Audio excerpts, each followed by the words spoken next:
स्वामींसारख्या एवढ्या मोठ्या विभूतीकडनं मला प्रमोशन द्या म्हणणं म्हणजे एखाद्या मोठ्या राष्ट्रपतीला मला आजचं जेवण द्या म्हणल्यासारखं आहे. शिवपुरीच त्यांनी का निवडलं आणि हेच का प्रमुख केंद्र? अर्ध्या रात्री तिथे असे दिसले की पावलं उमटली. हो. आणि हे खरंच आहे, हा चमत्कार कसा घडला? त्याच्या खाली मूळ शिवमंदिर आहे.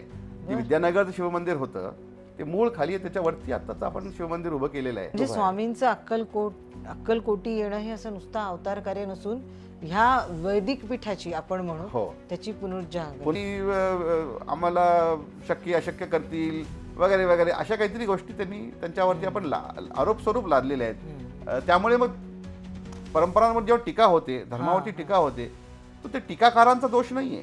तो आपण स्वामींच्या ओळख मूळ करून दिली नाही ही चूक आहे. गुरु मंदिरामध्ये ज्या पादुका आहेत त्यांचं वैशिष्ट्य असं काय आणि काय त्याची महती आहे? आणि हे खरंच आपल्या चर्चेतनं आता प्रेक्षकांना कळेल. भिवू नकोस मी तुझ्या पाठीशी आहे म्हटलं की श्री स्वामी समर्थ, पण हे माहितीच नाही वाक्याचा आहे, ब्रीद वाक्याचा उगम कुठे झाला. कुठेतरी आपल्याला आत्मचिंतनाची गरज आहे. आपल्याला चुकलोय आपण रस्ता, मूळ पदावरती मूळ आपल्याला विचारांची भूमिका बदलण्याची गरज आहे. महाराज काय म्हणतात की जीवनाचं सिक्रेट टू सक्सेस, स्वयंपाक स्वतः हाताने स्वयंपाक करून ते भोजन करायचे. तेव्हा चुलीमध्ये लाकडं टाकले की ते आपोआप पेट घ्यायचे. वेदांमध्ये मूळ जी सनातन परंपरा आहे ती मूर्तीपूजक नाही, अग्निउपासक आहे. जे अग्नि मंदिर इथे आहे, जी संकल्पना आहे, तर ते काय आहे आणि त्यात अग्नीची कशा पद्धतीने कोणत्या रूपामध्ये स्थापना केल्या गेली? महाराज खूप छान म्हणतात.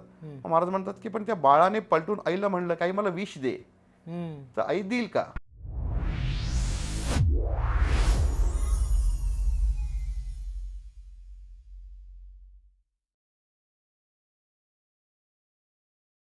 भारताच्या संत परंपरेत अशी अनेक ठिकाणं आहेत ज्या ठिकाणांना गुरु परंपरा लाभलेली आहे आणि आजही गुरुभक्तीचा अखंड प्रवाह तिथे आपल्याला जाणवतो. अशा ठिकाणांमध्येच अक्कलकोट येथील शिवपुरी हे ठिकाण खूप मोलाचं आणि महत्त्वाचं आहे, कारण इथे आजही गुरु परंपरेचा, अध्यात्माचा आणि सनातन वैदिक धर्माचा झरा अखंड चालू आहे.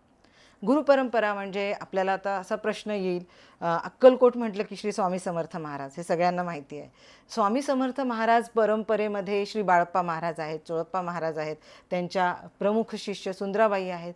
त्यामध्ये श्री गजानन महाराज शिवपुरीचे खूप प्रसिद्ध आहेत, ज्यांनी हा झरा अजूनही जिवंत ठेवला आहे. त्यांच्या शिकवणुकीतून अग्निहोत्र म्हणा, वैदिक धर्माची जपणूक म्हणा, हे कसे आले या धर्म परंपरेमध्ये? आधी स्वामी समर्थ महाराज, मग श्री बाळप्पा महाराज आणि श्री गजानन महाराज, श्री गंगाधर महाराज, असे अनेक नावं गुरु परंपरेमध्ये आहेत. ही परंपरा कशी सुरुवात झाली हा प्रश्न पडणंही निश्चितच स्वाभाविक आहे. आणि त्यानंतर अग्निहोत्र गुरु परंपरेला कसं जोडलं गेलेलं आहे हे प्रश्न, आणि अग्निहोत्र केल्यानंतर आपले जे आधुनिक ताण आहेत, आत्ताची युद्धजन्य परिस्थितीसुद्धा आहे, ह्यावरही तोडगा कसा निघतो हे प्रश्नही आहेत. तर अशा अनेक प्रश्नांवरती उत्तरं शोधण्यासाठी आणि मार्गदर्शक संवाद साधण्यासाठी श्री विश्व फाउंडेशनचे अध्यक्ष आदरणीय डॉक्टर पुरुषोत्तम राजिमवाले सर आज आपल्याकडे आहेत. सर, मनसोक्त गप्पामध्ये आपलं खूप खूप स्वागत आहे. नमस्कार ताई. नमस्कार. धन्यवाद मला संधी दिल्याबद्दल. तुमचे खूप खूप आभार आहेत. आणि आत्ता मी मघाशी प्रेक्षकांना जसं म्हणाले, आम्हाला असे प्रश्न पडलेले असतात जसे गुरु परंपरा. मी तुम्हाला म्हणाले गुरु शिष्य परंपरा तर भारतामध्ये ही अनादी काळापासून चालत आलेली. आता यात गुरु आणि गुरुत्तम शिष्योत्तम असे जे आपल्या याच्यात शब्द म्हणा किंवा प्रकार आहेत, त्यामध्ये स्वामी समर्थ महाराजांचा उल्लेख येतोच येतो, कारण अक्कलकोट म्हणजे स्वामीमय नगरी. आणि आजकाल असा एकही मनुष्य सापडणार नाही, मला वाटतं विरळच, की जो स्वामीमय नाही, स्वामींची प्रचिती आणि अनुभव नाही. तर ह्याच स्वामी संप्रदायामध्ये श्री बाळप्पा महाराज आहेत, ज्यांचं गुरुमंदिर हे आहेच अक्कलकोटमध्ये. बऱ्याच प्रेक्षकांनी इथे भेट दिली असेल असं मला वाटतं, आणि नसेल दिली तर नक्कीच जाऊन तिथे दर्शन घ्या, तुम्हाला साक्षात स्वामींची अनुभूती येते तिथं. आणि बाळप्पा महाराज आहेत त्याच परंपरेमध्ये श्री गजानन महाराज, ज्यांनी अग्निहोत्र म्हणूनच त्यांना अग्निहोत्राचे प्रणेते असं म्हणून संबोधतो आपण त्यांना. पण असा प्रश्न आहे, मग ह्या गुरु परंपरेमध्ये गजानन महाराज कसे जोडले गेले, किंवा बाळप्पा महाराजांचे ते समकालीन होते का? गजानन महाराजांचं थोडंसं चरित्र सखोल आमच्या प्रेक्षकांना जाणून घ्यायला. छान. गजानन महाराज म्हणजे अक्कलकोटचे ज्यांचा आपण आता उल्लेख केलात, ह्यांनी अक्कलकोटच्या या भूमीतून विश्वभरासाठी म्हणून मूळ जी वैदिक उपासना होती त्याचं प्रगटीकरण केलेलं आहे. आणि ते ह्या गावामध्ये, या भूमीमध्ये वयाच्या 8व्या वर्षी आले, अशी इतिहासामध्ये त्याची नोंद आहे. आणि त्यांचा आणि बाळप्पा महाराजांचा गुरुपरंपरेमधला संबंध आहे बरं का. म्हणजे स्वामींनी जे अक्कलकोटमध्ये गुरुपीठ स्थापन केलं आणि त्या गुरुपीठावरती पहिले अधिकारी म्हणून श्री बाळप्पा महाराज यांना विराजमान केलं. त्याच्यानंतर श्री गंगाधर महाराज यांची नियुक्ती त्याच्यावर करण्यात आली आणि त्याच्यानंतर परमसद्गुरू श्री गजानन महाराज यांची त्याच्यावरती नियुक्ती करण्यात आलेली आहे. त्यामुळे परमसद्गुरूंचा आणि अक्कलकोटचा बाळप्पा महाराजांच्या ह्या गुरुपीठाचा खूप घनिष्ठ संबंध आहे. आणि तो आपण जर लौकिक अर्थाने म्हणालात तर गंगाधर महाराज हे महाराजांचे चुलत आजोबा, म्हणजे त्यांच्या आईचे सख्खे काका, असं त्यांचं तर नातं आहे. आणि त्यांच्या मातोश्री ह्यांचं महाराजांच्या 6व्या वर्षाच्या असताना निधन झालं. आणि त्याच्यानंतर त्यांचे बंधू म्हणजे गंगाधर महाराजांचे ज्येष्ठ बंधू जे होते त्यांच्याकडे गजानन महाराज निवासाला होते साकोरी येथे. इथे नगर जिल्ह्यामध्ये साकोरी नावाचं गाव आहे, तिथे त्यांचा निवास होता. आणि मग 2 वर्षानंतर गंगाधर महाराजांकडे म्हणजे त्यांच्या चुलत आजोबांकडे जे अक्कलकोटच्या ह्या गुरुगादीचे अधिपती होते त्यांच्याकडे 8व्या वर्षी श्री गजानन महाराज आलेले आहेत. आणि तेव्हापासून ते अगदी अवतार समाप्ती पर्यंत ते अक्कलकोटमध्येच राहिलेले आहेत. आणि अगदी 8व्या वर्षापासून त्यांनी कठोर तपाचरण केलेलं आहे. म्हणजे 8व्या वर्षी त्यांचा प्रघात असा असायचा की सकाळी उठून पहिले 4 वाजता सगळा मंडप, मंदिराचा जो काही भाग आहे तो सगळा झाडून काढायचा. त्यानंतर गावाच्या बाहेर जाऊन विहिरीवरनं पाणी भरून आणायचं, सगळं मंडप धुवून पुसून घ्यायचा, तिथली सगळी नित्यपूजा करायची मंदिरातली. त्याच्यानंतर सकाळी उठून माधुकरी मागायला गावात जायचं. भिक्षा मागून जे अन्न मिळेल ते गावातल्या सरोवरामध्ये नेऊन बुडवायचं आणि त्याला बेचव करून जे काही त्याचं अन्नाचे कण राहतील तेवढं आपलं भोजन करून जीवन करायचं. हे वयाच्या 8व्या वर्षीपासून महाराजांनी केलं. आणि गुरुमंदिरामध्येच त्यांचा नित्यवास राहिला. तिथले सगळे नित्योपक्रम ते करायचे. तिथले सगळे उत्सव अगदी लहानपणापासून महाराजांनी केलेले आहेत. आणि वयाच्या 18व्या वर्षी त्यांना तिथे अधिकारी म्हणून, उत्तराधिकारी म्हणून त्यांची नियुक्ती श्री गंगाधर महाराजांनी केलेली आहे. मूळ गजानन महाराज हे राजिमवाले घराण्याचे. राजिम नावाचं गाव छत्तीसगडमध्ये रायपूर जवळ आहे. आणि तिथले हे राजघराणं म्हणजे 80 गावाचा परगणा राजिमच्या आसपास, ज्यात रायपूर देखील समाविष्ट होतं, हा ह्यांच्या घराण्याची मूळ तिथली राजघराणं आहे महाराजांचं. आणि राजिमच्या राजघराण्याचे हे उत्तराधिकारी. पण आई वडील दोघंही अध्यात्मामध्ये, म्हणजे वडील तिथले म्हणजे पीठासीन राजे होते. आई तिथल्या राजकुमारी किंवा महाराणी होत्या. पण आई वडील दोघंही विरक्त. आई ह्या गुरुभक्तीमध्ये श्री उपासनी बाबांच्या शिष्या होत्या. त्यामुळे त्यांनी तो राजपरिवार सगळं महल सगळं त्याग केलं आणि वयाच्या 18व्या वर्षापासून त्या गुरुसेवेत होत्या. आणि त्यांचे वडील श्री शिवानंद स्वामी हे देखील तिथले राजे असून पण विरक्त स्वभावाचे होते. ते नादब्रह्माचे प्रवर्तक होते, ओंकार प्रणवाचे अभ्यासक होते. त्यामुळे त्यांनी सगळी जी काही घर, वस्त्र, घरातले जे काही सामान, जे काही खजिना असेल, जी काही जागा असतील, त्या दिवशी सगळ्या गावकऱ्यांना, सगळ्या राज्यातल्या लोकांना बोलवलं आणि सगळ्यांना वाटून दिलं त्यांनी की ही तुम्हाला घ्या, हे तुम्हाला घ्या, हे घर तुम्हाला घ्या, ही जमीन तुम्हाला घ्या. असं करून सगळं राज्य जे होतं ते आपल्या सगळ्या प्रजेला त्यांनी अर्पण केलं आणि संन्यास धारण केला. आणि मग उपासनेसाठी म्हणून ते निघून गेलेले आहेत. असे ह्या राजघराण्यात जन्म झालेल्या या मुलाचा आईवडिलांकडून जो अध्यात्माचा ठेवा मिळाला तो गुरुमंदिर येथे आल्यानंतर वृद्धिंगत झालेला आहे. आणि इथं आल्यानंतर त्यांना असं लक्षात आलेलं आहे की आपला जन्म काहीतरी विशेष कार्य करण्यासाठी म्हणून झालेला आहे म्हणून. आणि त्यांना गुरुपीठाचा पीठाधीश होण्याच्या आधी भगवान परशुरामांनी प्रकट स्वरूपामधनंच उपासना दिली हम्म. आणि तुमच्याकडून गुरुदक्षिणा अपेक्षित आहे असं सांगितलं. हम्म. त्यांच्या जन्माच्या आधीपासून म्हणजे त्यांच्या आईंना देखील असं स्वप्नदृष्टांतात सांगितलं गेलं होतं हम्म. की तुझ्या पोटी जो पुत्र येईल युगप्रवर्तक ठरणार आहे म्हणून, हम्म. असं त्यांना सांगितलं गेलेलं होतं. त्यामुळे या सगळ्या पार्श्वभूमीमध्ये त्यांचं अक्कलकोटला येणं झालेलं आहे हम्म. आणि अक्कलकोटच्या गुरुगादीमध्ये येऊन अधिकारी झालेले आहेत. इथून भगवान परशुरामांनी दीक्षा दिलेली आहे. श्री गंगाधर महाराजांनी जी मूळ स्वामी परंपरेची दीक्षा आहे, हम्म. मंत्रदीक्षा, ती दिलेली आहे आणि ह्या सगळ्या भूमिकेमधनं ते ह्या गुरुपीठाचे अधिकारी म्हणून नियुक्त झालेले आहेत.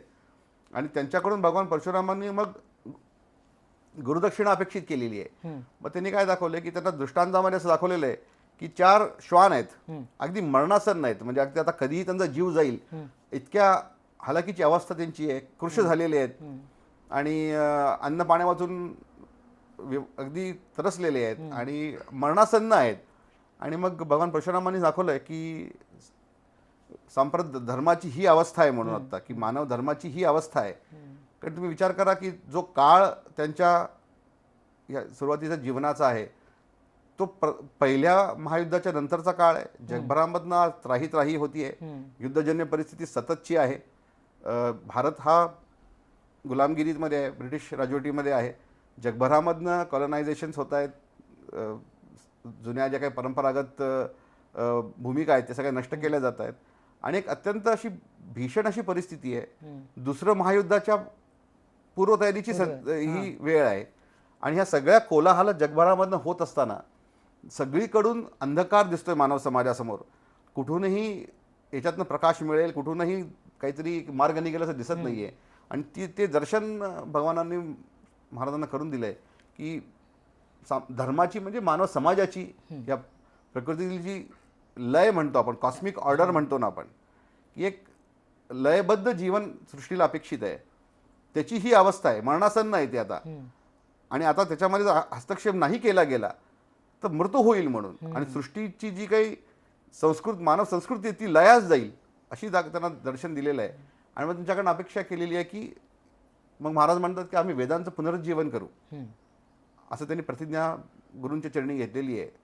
आणि तिथून मग त्यांनी जगभरामधनं अग्निहोत्राचा प्रचार करण्याची जी परंपरा निर्माण केली ती त्या पार्श्वभूमीवरती आहे की एका अशा अनादी अविच्छिन्न गुरुपीठावरती ते पीठासीन आहेत. एका राजघराण्यातून त्यांचा जन्म झालेला आहे आणि गुरूंनी दीक्षा देऊन गुरुदक्षिणा म्हणून वैश्वभरामधनं मानव समाजाचं, मानव संस्कृतीचं आणि मानव धर्माचं पुनर्जागरण व्हावं अशी त्यांच्याकडनं अपेक्षा दाखवलेली आहे. आणि त्याच्या पूर्तीसाठी पुढचं जीवन त्यांनी सगळं व्यतीत केलेलं आहे. आणि 1944 सालापासून प्रतिज्ञा घेतली की धर्माचं पुनरुज्जीवन करू म्हणून. आणि मग 87 सालपर्यंत अथक तपाचरण केलं व भारत भ्रमण केलं. ठिकठिकाणी अग्निहोत्राची केंद्र उभी केली, अग्निहोत्राचे प्रचारक निर्माण केले. विश्वभराच्या जवळपास 40-45 देशांमधनं त्यांच्या जीवनकालामध्ये प्रचार त्यांनी उभा केला. अग्निहोत्रावरती रिसर्च व्हावा अशी त्यांनी एक भूमिका निर्माण केली की भारतीय जो ज्याला सत्यधर्म म्हणायचे महाराज, जो सनातन धर्म म्हणतो आपण आज, तो सत्यधर्म जो आहे हा विज्ञानाधारित आहे आणि धर्माच्या आमच्या भूमिका या विज्ञानाच्या चौकटीवरती तपासून दाखवा जगाला, अशी त्यांनी भूमिका मांडलेली. त्यामुळे आधुनिक रिसर्च त्याच्यामध्ये व्हावा, विश्वभरामध्ये त्याचा प्रचार व्हावा ही भूमिका त्यांनी स्वतःच्या अवतार काळात निर्माण केली. आणि तीच आज देखील अखंड भूमिका त्यांची आज सुरू आहे. तर श्री गजानन महाराज यांची आज जगभरामधनं जी प्रचिती आहे, ओळख आहे, ती अग्निहोत्र ह्या विषयाच्या प्रचाराच्या भूमिकेत आहे. आणि त्या भूमिकेमधनं त्यांची ओळख जगभरामधनं प्रस्थापित होतीये. गजानन महाराजांचा उल्लेख निघाला, त्यांचं कार्य तर विश्ववंद्य आहे आणि जगत ख्याती आहे त्या कार्याला. तुम्ही त्यांचे नातू आहात. बऱ्याच जणांना माहिती असेल, हे सर्वश्रुत आहे ते, पण तुम्ही एक मेडिकल स्टुडंट, मेडिकल प्रॅक्टिशनर असून अध्यात्मच याला डिवोट आपण व्हावं असा एखादा कुठला टर्निंग पॉईंट आहे तुम्हाला वाटलं की आता मला ह्यातच समर्पण करायचं आहे? म्हणजे घरामध्ये एक तर तसं वातावरण आधीपासून होतं की एकतर आध्यात्मिक मूल्यांचं आमच्याकडे कधी अवडंबर केलं गेलं नाही आणि महाराजांच्या सगळ्या शिकवणीमध्ये, महाराजांच्या सगळ्या फिलॉसॉफीमध्ये कधी फोर्स करणे किंवा एखादी अंधश्रद्धा पाळणे किंवा असं केलं तर तसं होईल वगैरे सांगितलं गेलं नाही. देव ही घाबरायची गोष्ट आहे असं कधी सांगितली गेली नाही. म्हणजे देव कोप पावतो वगैरे हे आमच्याकडे मान्य नाही आहे. बर. त्यामुळे देवाला काही टाइमपास नाही म्हणून आपल्यावर कोपत नाही. त्याला खूप काम आहेत करायला. आपल्या काहीतरी छोट्या मोठ्या गोष्टींना धरून कोप करणे ह्याच्या पलीकडे त्याला काम आहेत खूप समजा. त्यामुळे तशी कधी भूमिका आमच्यासमोर नव्हती की तुम्ही हे केलं नाही तर देव रागवेल किंवा काहीतरी ईश्वराचा कोप होईल वगैरे असं कधी आम्हाला सांगितलं गेलं नाही. किंवा खूपशा ज्या रूढी परंपरा आपण मानतो समाजामध्ये त्या आमच्या घरात कधीच नव्हत्या. त्यामुळे अनेक गोष्टी मला बाहेर गेल्यानंतर शॉक व्हायचा की हे पण करतो का जगात म्हणून, असं आमच्याकडे नाही आहे वगैरे. त्यामुळे एक मुक्त विचाराची भूमिका परिवारात आधीपासून होती. महाराजांच्या त्या सगळ्या शिकवणीचा तो भाग आहे. विचार तुमचे स्वतंत्र असावं, तुम्हाला प्रश्न विचारायची मुभा असावी, तुम्हाला त्याची उत्तरं शोधण्याची स्वातंत्र्य असावं आणि त्याला तुम्ही स्वतःचा वेळ घ्या असं त्यांचं असं की उद्या मी सांगतो म्हणून ऐकण्याची काही आवश्यकता नाही. किंबहुना महाराजांच्या शिकवणीचा तो खूप एक महत्त्वाचा भाग आहे. ते नेहमी म्हणायचे की आम्ही सांगतोय म्हणून आज स्वीकार कराल, पण पटलं नाही तर उद्या सोडून द्या. त्यापेक्षा 10 दिवस एक्स्ट्रा घ्या, अभ्यास करा, बुद्धीचा सर्व कष लावा, ज्या दिवशी पटेल त्या दिवशी स्वीकार करा. आमचं जे म्हणणं आहे ते उपस्थित आहे, इथेच आहे, कुठं जाणार नाही. ज्या दिवशी तुम्हाला पटेल वाटेल त्या दिवशी या आणि स्वीकार करा म्हणून. मग त्या भूमिकेतच मोठा झालो. इथेच राहायचो मी. मग शिक्षणासाठी बाहेर गेलो आणि मग मी MD केलं आणि मला रिसर्चमध्ये खूप इंटरेस्ट होता. त्यामुळे मग रिसर्चमध्ये मी स्पेशलायझेशन केलं. त्याच्यामध्ये बरेच रिसर्च प्रोजेक्ट्स भाग घेतला, नव्याने आम्ही देखील केले.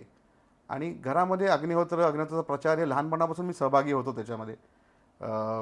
बाबांबरोबर मी नेहमीच त्यांच्या दौऱ्यांना, प्रचार दौऱ्यांना जायचो. भारतात जायचो, भारताबाहेर देखील गेलो अनेक वेळा.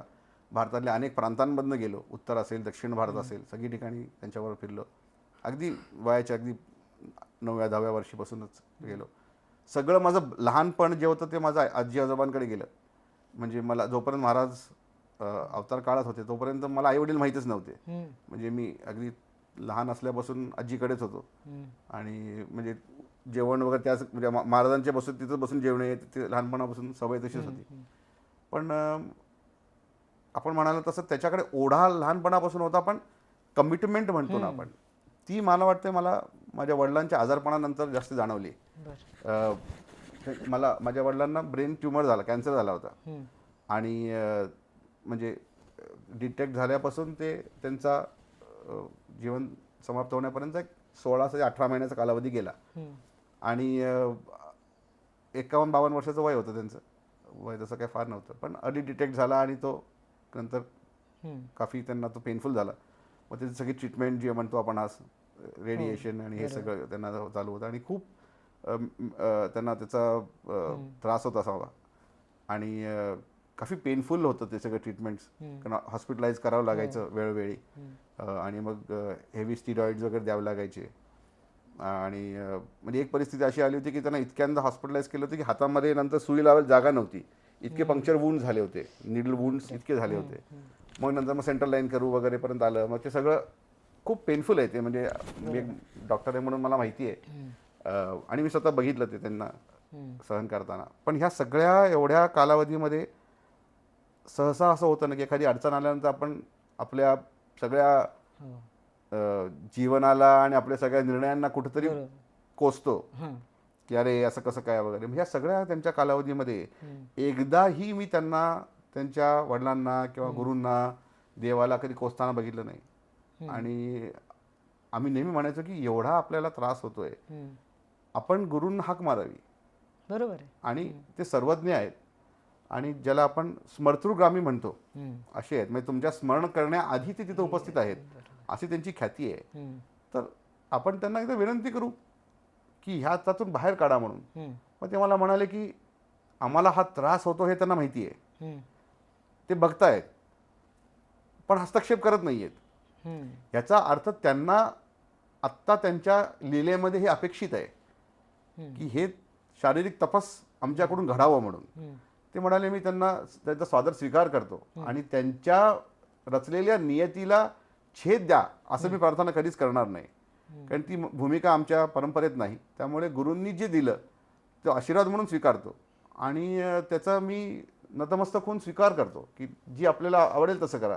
स्वास्थ्य होतं तेव्हा सेवाकाळी संधी दिलीत, आता अस्वास्थ्य आहे तर ही देखील सेवाच माना म्हणून. जी काही वेदना होत आहेत आम्हाला त्या देखील आपलीच सेवा आहे असं समजून आपल्या चरणी मी अर्पण करतो. आणि त्या सगळ्या कालखंडामध्ये त्यांच्या चेहऱ्यावरती नेहमी स्मितहास्य असायचं. किंबहुना अगदी शेवटचे काही क्षण जे काही होते त्यांचे ते देखील हॉस्पिटलाइज्ड होते, एक्स्ट्रीमली मुवमेंट्स कमी झाल्या होत्या, पेन बऱ्यापैकी असणार आहे, पण त्यांना मी कधीच वेदनेने ग्रस्त बघितलं नाही. मी त्यांना कधीच जीवनात त्रस्त हरलेलं बघितलं नाही. नेहमी स्मितहास्य बघितलं चेहऱ्यावरती. आणि ते म्हणाले की घरामधून प्रचाराला जसं बाहेर पडायचो तसं घरात बंधून आता मी तपाचरण करणार हॉस्पिटलला आलो, हीच भूमिका आहे मनात म्हणून. त्यांच्या चेहऱ्यावरचं ते शेवटचं जेव्हा हास्य बघितलं, म्हणजे जेव्हा लास्ट मोमेंट्स होते तेव्हा त्यांच्या चेहऱ्यावर एक स्माईल होता. आणि कुठंतरी मनात असं वाटलं की जीवनामध्ये ते प्राप्त करता यायला पाहिजे की त्या अवघड परिस्थितीमध्ये आणि इतक्या असलेल्या शारीरिक कष्टामध्ये चेहऱ्यावरती हास्य असावं आणि त्याचा स्वीकृती असावी, ही मनोभूमिका ज्यामुळे मिळेल ते केलं पाहिजे आयुष्यात. मग ते नोकरी व्यवसाय करून मिळेल असं वाटलं नाही. असं वाटलं मला की व्यवहार तर करावाच लागेल, घर चालवायचं आहे, मुलं बाळं आहेत घरात, ते तर करावं लागेल, पण त्यापेक्षा जास्त काहीतरी करायची गरज आहे. मग तेव्हा त्यांना बघितल्यानंतर मग खरंही मला असं वाटतं, मला गुरु म्हणजे काय, तिथे कुठेतरी असं झालं की हे काय आहे एवढ्या, हे काय आहे, म्हणजे अगदी भीष्मांसारखीच अवस्था झाली की शरशय्येवर पडलेले आहेत तरीही वेदना स्मृती आहे, वेदना नाही, आणि वेदनेच्याही वर जाऊन. आणि त्या वेदनेकडे बघण्यापेक्षा गुरूंची आज्ञा आहे म्हणून स्वीकार करतो, ही भूमिका. म्हणजे ते म्हणणं एकीकडे असतं आणि ते बघणं अशक्य आहे. आपण लाख म्हणू शकतो, जेव्हा सगळं चांगलं असतं, घरात जेवून आपण पोटभर बसलेलं असतो तेव्हा गप्पा मारणं सोपं असतं, पण अशा अवघड परिस्थितीमध्ये असताना ते म्हणणं आणि करून दाखवणं, याला काहीतरी एक वेगळं एक धैर्य लागतं. आणि त्यांचं ते सगळं अवस्था बघितल्यानंतर असं वाटलं की अरे बाकी काही मिळालं नाही मिळालं तरी चालेल, पण तो अनुभव घेता एकदा यायला पाहिजे जीवनामध्ये की असं कसं एवढं धैर्य आणलं कुठनं, जिथून आणलं ते तिथं जाऊन घेऊन चला, ती भूमिका पाहिजे. त्यामुळे मग त्यांच्या नंतर तर मग संधी मिळाली की ह्या कार्यासाठी गुरूंसाठी पण जीवन समर्पित करून जगता यावं. मग म्हणून आणि अद्भुत कार्य आहे सगळ्या, म्हणजे तुमच्या पूर्वजांचं तर आहेच महान थोर, आणि तुम्ही त्या ह्याच्यातून. आणि खरंच आहे असा एक पॉइंट कुठेतरी असतो, समर्पित झाल्यानंतर वेदनेच्याही वर जाता येतं.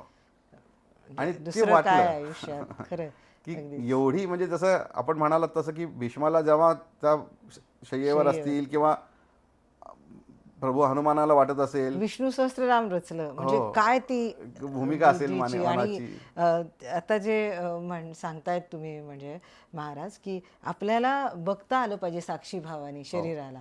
ते जे तुम्ही म्हणालात तुमच्या वडिलांबद्दल सांगितलं, ती जी कला त्यांना अवगत झाली होती ही भक्तीतूनच. साक्षी भावानी वेदना चालली ती पाहायचं आणि आपण स्थितप्रज्ञ राहायचं, ते फारच कठीण आहे असं. आणि ते एवढं स्थितप्रज्ञत्व येणं याला देखील खूप आशीर्वाद लागतो गुरूंचा, खूप कृपा लागते ईश्वराची. आणि ती आपण मानवी प्रयत्नांनी साध्य होत नाही, ती तेवढी कुठेतरी गुरु आज्ञेमुळं प्राप्त होते.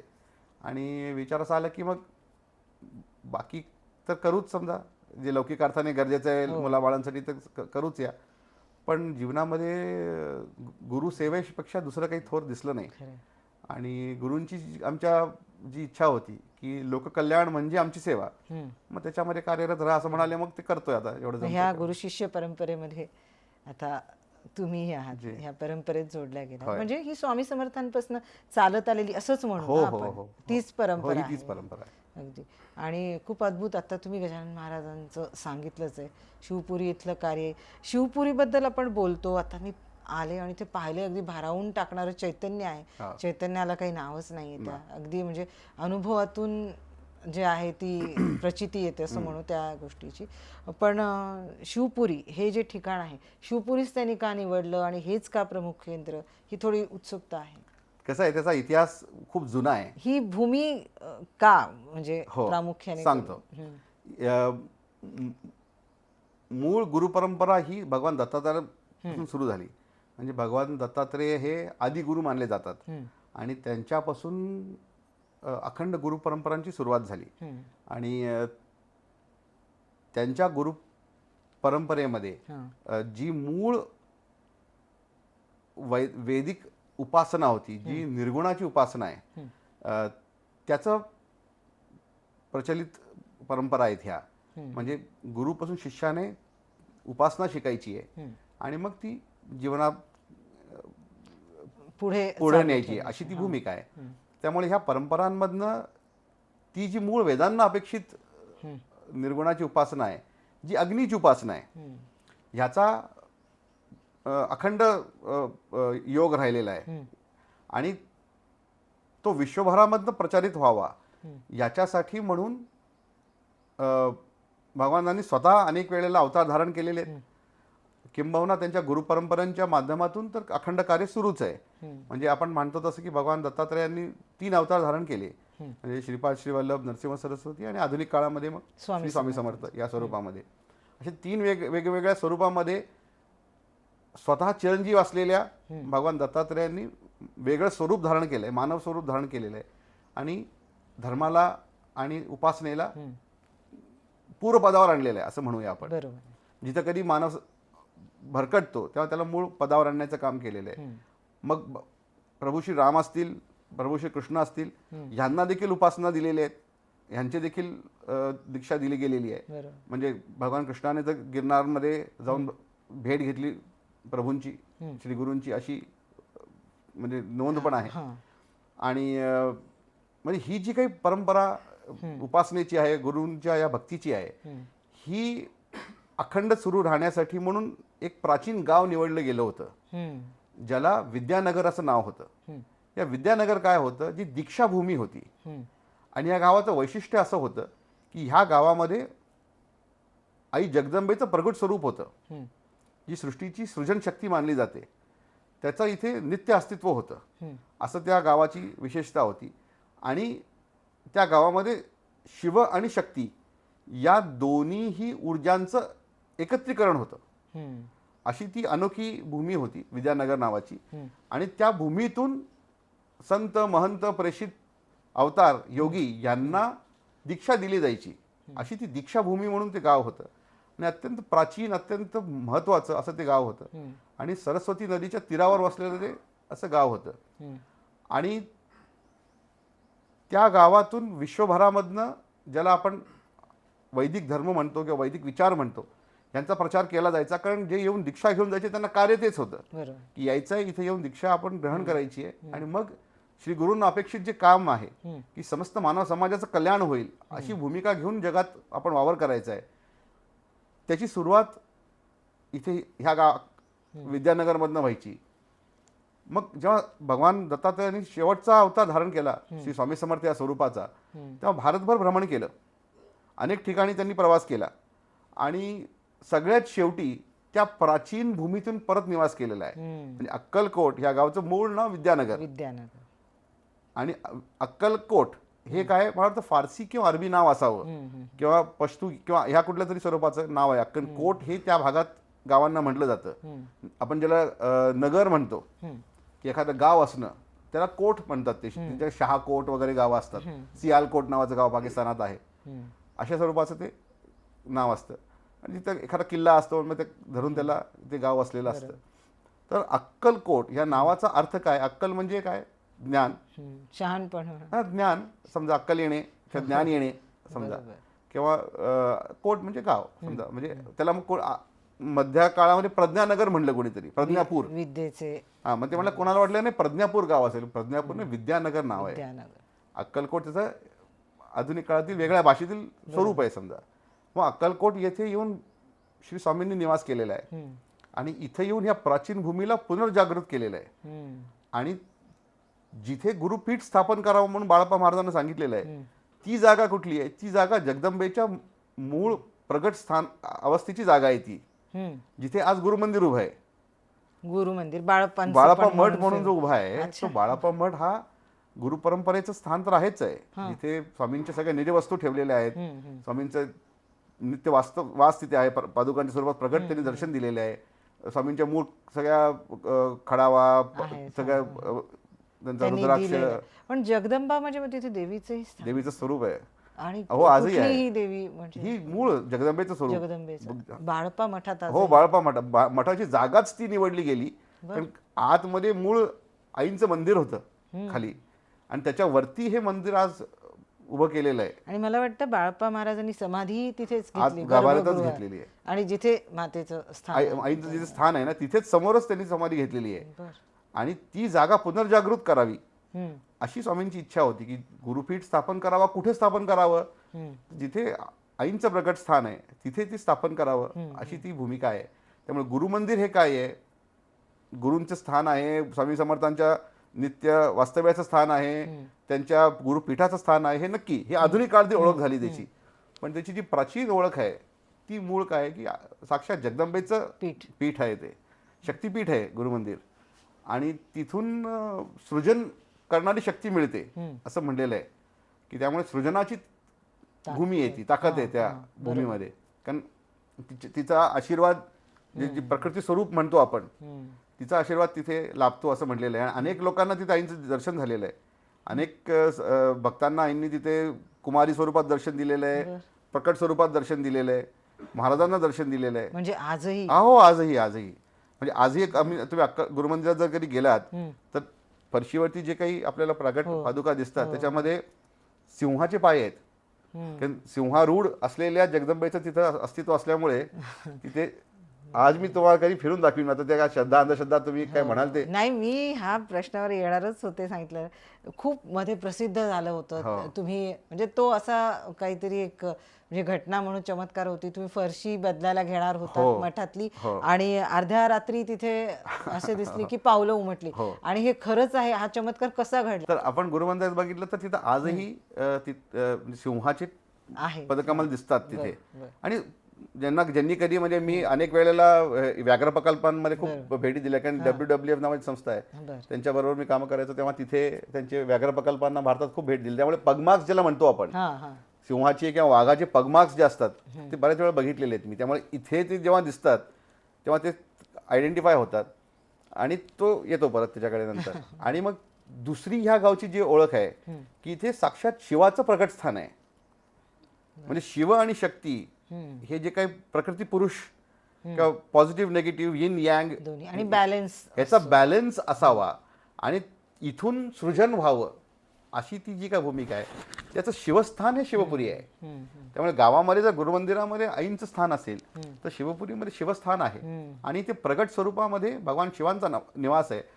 कित्येक लोकांना त्यांचं इथं दर्शन झालेलं आहे बरं का. म्हणजे अगदी आजच्या काल परवामध्ये देखील लोकांनी मला सांगितलेलं की मला दर्शन होत आहे. एखादी आम्हाला घटना उत्सुकता आहे ना करायला. अहो, म्हणजे कित्येक दिग्गज लोकांना तुम्ही जर आज जर कधी जाऊन खाली शिवमंदिरामध्ये ध्यानाला बसलात तर प्रगट ओंकार ऐकायला मिळतो. अद्भुत. आणि तो म्हणजे कित्येक लोक मला म्हणले कोण ओंकार म्हणतं इथं कोणी म्हणत नाही. मग आम्हाला ओंकारात ध्वनी कसा येतोय स्पष्ट ओम ओम ओम कोण म्हणतंय? ती मूळ जागा तर ती खाली, कारण त्याच्या खाली मूळ शिवमंदिर आहे. जे विद्यानगरचं शिवमंदिर होतं ते मूळ खाली आहे. त्याच्यावरती आत्ताच आपण शिवमंदिर उभं केलेलं आहे महाराजांनी. आणि हे पुढे त्याच्या जी जागा आहे 6 जी काही मंदिरं आहेत ही षटचक्रांची 6 मंदिरं आहेत. म्हणजे मूलाधारापासून आज्ञाचक्रापर्यंत ही सगळी मंदिरं उभी केली गेलेली आहेत. आणि ह्याची परिक्रमा केली म्हणजे एका जीवनाचा लाभ आहे, तो कर्मनाशाचा लाभ आहे तो, अशी ती उभी केली आहे. त्यामुळे गावामध्ये असलेली शिवमंदिरामधली शक्तीस्थल आणि हे शिवस्थल असं दोन्ही मिळून विद्यानगरची ही भूमी दिव्य बनलेली आहे. म्हणून इथे स्वामी इथं आलेले आहेत. म्हणजे दत्ता अवतार असताना मग गाणगापूरला का नाही गेले? असंच वाटतं ना. गाणगापूर शेजारी त्यांचं स्थान उभं आहे, संगम. इथे तर पिण्याच्या पाण्याची देखील विवंचना आहे. तिथे मुबलक पाणी आहे. खरंय. आणि दुर्गम भागच हा दुर्गम प्रदेश आहे सगळा. इथं काही कनेक्टिव्हिटी तशी नव्हती. पण ह्या गावात, कारण काय गाव अत्यंत प्राचीन गाव आहे आणि खूप म्हणजे अध्यात्माच्या साठी म्हणून आणि इतिहासामध्ये म्हणून प्रचंड महत्व आहे त्याचं ऑरा म्हणून थोडक्यात. हो, म्हणजे आज आपण बनारस वगैरे म्हणतो, ही गावं विद्यानगर जेव्हा लुप्त झालं नंतर उभी केली गेलेली, म्हणजे हे त्यापेक्षाही प्राचीन आहे. कारण सरस्वती ही मूळ आद्य नदी मानली जाते. नदी ती लुप्त झाली आणि म्हणून गंगेला महत्व आलं. हो बरं का. नाहीतर मग गंगेचं तसं अध्यात्मामध्ये ह्याच्या आधी कधी सरस्वतीलाच सगळं महत्व आहे. त्यावरच संस्कृती, त्याच्यावर आधारित संस्कृती आहे ही सगळी. त्यामुळे हे गाव जेव्हा लुप्त झालं, आता इथं आमचा म्हणजे अर्थक्वेक फ्रेंडली तसा अर्थक्वेक झोन आहे सगळा हा. बर. म्हणजे भूकंपग्रस्त भाग असं म्हटलं जातं की सायस्मिक झोनमध्ये येतो आम्ही. आणि असं झालं असावं की त्या काळामध्ये काहीतरी भौगोलिक घटना घडल्या असतील की काही एखादा भूकंप मोठा झाला असेल, त्यामध्ये गाव लुप्त झाला असावं असेल. पण त्या सगळ्या प्राचीन गावाला पुनर्जागृत करायचं याच्यासाठी हे अक्कलकोटचं महत्त्व आहे. म्हणून स्वामी अक्कलकोटला आलेले आहेत. म्हणून हे शक्तीस्थळ उभं केलेलं आहे स्वामी. शिवशक्तीस्थळ आणि हे तुम्ही आता शिवस्थळ शिवपुरीत म्हणजे उभं आहे. स्वामींचं अक्कलकोटी येणं हे असं नुसतं अवतार कार्य नसून ह्या वैदिक पीठाची आपण म्हणू हो. त्याची पुनर्जागृती आहे. कारण लोकांना आम्ही होतं काय की स्वामींपर्यंत आपण आलोय आणि स्वामींच्या प्रती भक्ती आहे इथपर्यंत आलोय, पण स्वामी म्हणजे कोण, म्हणजे काय, का आले, ही त्यांची जी बॅकग्राऊंड फिलॉसॉफी आहे ना, ही फारशी अजून चर्चा झालेली नाही आहे त्याची. कारण अजून काळ यायचा असेल त्याचं सगळं होण्याचा. पण आत्तापर्यंत स्वामींची जी भूमिका मी लोकांमध्ये बघतो ती आपण देवाला जी भूमिका देतो ते आपण फक्त स्वामींना नावाने रिप्लेस केलंय. आणि स्वामींच्या प्रती काहीतरी नमस करणे आणि स्वामींनी ते पूर्ण करणे. म्हणजे तुम्ही माझ्या पाठीशी उभे राहा टाईप्स आहे. पण ते पाठीशी उभे आहेत हे नक्की आहे, त्यात काही वाद नाही समजा. पण ते पाठीशी उभे असताना आपण पुढे काय करायचं हे सांगितलंय त्यांनी. तुम्ही पुढे काही करा, मी पाठीशी उभा राहीन असं नाही होणार आहे. मग तुम्ही गुरु आहेत, शेवटी छडी मारतील. मग जसं शाळेत आपले गुरु असतात, आपल्याला काहीतरी शिकवायचं म्हणून आपले गुरु म्हणून आपल्या समोर उभे असतात. मग गुरु समोर उभे आहेत आणि आम्ही पुस्तकामध्ये अभ्यासाचं लिहिण्याऐवजी जर काहीतरी पिक्चरची गाणी लिहायला लागलो तर मग गुरु काही शिक्षा तर करतातच की नाही. तसं ते माझे गुरु आहेत ही भूमिका समजायला पाहिजे. मग ते काय म्हणतायत, काय सांगायला बघतायत, परंपरा काय सांगतीये, त्या परंपरेतनं काय शिकवण आलेली आहे, कोणची उपासना सांगितली गेलेली, हे देखील महत्त्वाचं आहे समजून घेण्याचं. आणि आपल्यासारख्या विद्वानांच्या माध्यमातून हे काम पुढे जावं अशी अपेक्षा असेल म्हणून वेळ लागला असेल. नाही खरं की असं काहीतरी अपेक्षा असावी. पण अक्कलकोटचा इतिहास खूप जुना आहे आणि स्वामींची इथे येण्याची एक अलौकिकता आहे. कारण त्यांनी मनुष्यरूप धारण करावं ही साधारण गोष्ट नाहीये. म्हणजे भगवान विष्णू 10 वेळा अवतार घेतात, पण स्वामी 10 वेळा अवतार घेत नाहीत. आणि दत्तात्रयाचा अवतार तर अगदी अधोरेखित करण्यासारखे मोजके, पण प्रत्येक अवतारामागे काहीतरी कार्य. जसं तुम्ही मगाशी उल्लेख केला श्रीपाद श्री वल्लभांचं कार्य असो, नृसिंह सरस्वती स्वामी महाराज आणि स्वामी समर्थ स्वामींचं कार्य म्हणजे प्रत्येक अवताराला काही काही त्या भूमीचं वैशिष्ट्य आहे. जसं आता अक्कलकोट. अगदी अगदी आपण गुरुमंदिराबद्दल बोलतोय. बाळप्पा महाराजांचं तिथं अधिष्ठान आहे आणि स्वामींनी त्यांना पादुका दिल्यात वगैरे सर्व ज्ञात आहे. स्वामींचं जे गळ्यात मणी परिधान करायचे स्वामी, तो सुद्धा दिलेला आहे, त्यांची माळा दिलेली आहे. पण गुरुमंदिरामध्ये ज्या पादुका आहेत त्यांचं वैशिष्ट्य असं काय आणि काय त्याची महती आहे? मी जसं आता म्हणत होतो की स्वामींनी समजा देह धारण करून इथे वास्तव्य करणे हे खूप अलौकिक गोष्ट आहे. आणि ती फक्त काहीतरी तात्कालिक, म्हणजे मी विचार करा ना आपण की त्यांच्यासारखी एखादी विभूती अचानक प्रगट व्हावी आणि त्यांनी 20-21 वर्ष वास्तव्य करून समाधी घ्यावी, ह्याला तसं काही लॉजिक वाटत नाही. बरोबर. म्हणजे मग तुम्ही प्रगट का झालात, मग इथे काय केलं नक्की, मग समाधी का घेतली, म्हणजे आध्यात्मिक परंपरांच्या भूमिकामध्ये देखील तसं काही बसत नाही. वर पाहता तर काहीच कळत नाही. म्हणजे त्याचं काहीतरी डीपर आहे म्हणून ते केलेलं आहे हे लक्षात यायला लागतं की एवढं तुमच्या कोटीची एखादी व्यक्ती उगाचच असं प्रगट होत नाहीत बरं का. म्हणजे मानवी जीवनामध्ये नित्य चाललेल्या घडामोडींमधनं ईश्वरी अंश असा प्रगट होतो तेव्हा काहीतरी लाक्षणिक घडावं अशी अपेक्षा असते. त्यामुळे गुरुमंदिर येथे जेव्हा गुरुपीठ स्थापन झालं तेव्हा जसं प्रभू श्री रामाने भरताला जशी पादुका दिल्या होत्या त्या भूमिकेमध्ये बाळप्पा महाराजांना पादुका दिलेल्या आहेत की आमचा कुलदीपक म्हणलं त्यांनी. कुलदीपक म्हणजे काय की आमचा कुलदीपक म्हणजे घराण्याचा कोणतरी वारसा असं नाही, की आमच्या परंपरेचा वारसा, गुरु शिकवणीचा वारसा, उपासनेला पुढे घेऊन जाण्याचा वारसा कोण चालवेल तर असा आमचा उत्तराधिकारी, असे ते बाळप्पा महाराज, अशी त्यांची निवड त्यांनी केलेली आहे. आणि जीवनभरामधनं त्यांच्याकडून तपाचरण करून घेतलेलं आहे. आयुष्यभर बाळप्पा महाराजांनी कधीही अन्न घेतलं नाही. त्यांच्या स्वामींच्या समाधीनंतर कधीही जेवण केलं नाही, अन्नप्राशन कधीच केलं नाही. जलप्राशन आणि ते फक्त शेंगा खायचे, बाकी ते कधीच त्यांनी, म्हणजे आपण जसं पोळी भाजी खातो त्यांनी कधीच जेवण घेतलं नाही. आयुष्यभर त्यांनी उपास केला, कठोर तपाचरण केलं, भारतभरामधनं भ्रमण केलं आणि गुरुपीठाचं कार्य विस्तार केला. त्यामुळे त्या पादुका ज्या त्यांना तिथे दिलेल्या आहेत त्या पीठाला कृपाशीर्वाद छत्र असावं म्हणून दिलेले आहेत. हम्म. त्यांच्या सगळ्या काही निजी वस्तू दिल्या आहेत. त्यांच्या हातातली अंगठी काढून त्यांना घातलेली आहे. रुद्राक्ष माळ गळ्यात त्यांच्या घातलेली आहे. त्यानंतर दीक्षा त्यांना दिलेली आहे.